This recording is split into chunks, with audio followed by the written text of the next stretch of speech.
Bien le bonjour. Ce lundi 8 novembre, le programme de l'édition 2021 de la Fête des Lumières de Lyon a été dévoilé. Au total, ce sont 30 installations qui seront visibles durant 4 soirées, du 8 au 11 décembre, de 19h à 23h les 8 et 9, et de 20h à minuit les 10 et 11. Parmi ces installations, 12 sont retenues comme les principaux spots de cette édition. Tout d'abord, la cathédrale Saint-Jean, qui, comme chaque année, accueillera une projection Iris réalisée par AV Extended. Il s'agira d'un mapping composé de tableaux graphiques et colorés. Le sujet de l'œuvre porte sur comment l'œil et ses composantes interprètent et façonnent le réel.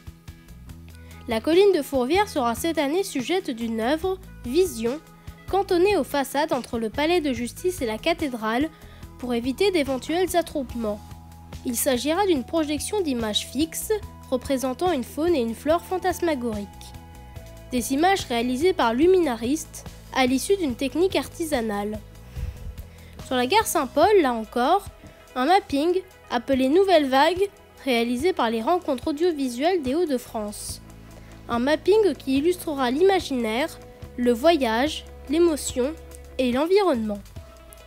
Œuvre très attendue chaque année, la place des terreaux sera cette année illuminée par Le lapin dans la lune de Renato González Guitérrez, illustration colorée d'un conte aztèque, proche des dessins des communautés traditionnelles, source de solidarité et d'altruisme. Place de la République, Frame Perspective d'Olivier Ratti fera apparaître dans le bassin de la place 56 cadres lumineux rouges rangés en 2 colonnes.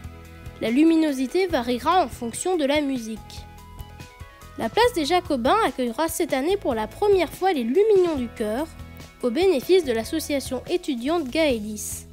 À l'occasion, la place et particulièrement la fontaine sera transformée en un jardin lumineux, fait de fleurs, d'arches et de lumignons, en référence à l'aménagement initial de la place au XIXe siècle.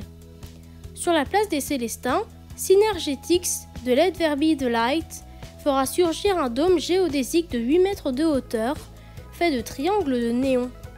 L'œuvre représente l'univers numérique, connexions et communications, mises en place durant la pandémie et particulièrement le confinement. Le dôme s'illuminera au gré des données de téléchargement d'applications de visioconférence. Une œuvre inédite investira la place Bellecour avec La Vague de Sébastien Lefebvre.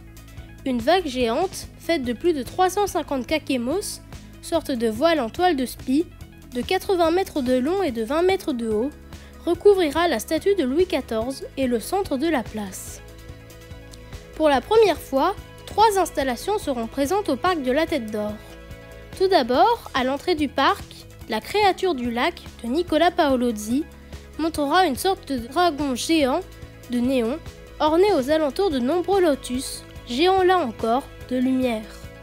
Dans les sous-bois du parc, autour du kiosque illuminé, Végétalhomme d'Éric Barret, composé de différents objets naturels lumineux en vannerie, comme des nids lumineux ou encore des plantes géantes, prendra place. Au nord du lac, Jérôme Donat et l'éclairage public de la ville de Lyon proposent Ricochet, œuvre faisant apparaître des ondes lumineuses, des lignes de ricochet se reflétant sur la rive voisine. Enfin, le parc Sergent Blandan, investi pour la première fois, est l'objet de Games of Light, une sorte de fête foraine miniature avec 10 jeux lumineux, ludiques et interactifs, signé Groupe Laps. L'œuvre étant dédiée à l'enfance, elle disposera d'horaires spéciaux de 18h à 23h les 4 soirs de la fête. C'était tout pour cette vidéo, merci de votre visionnage.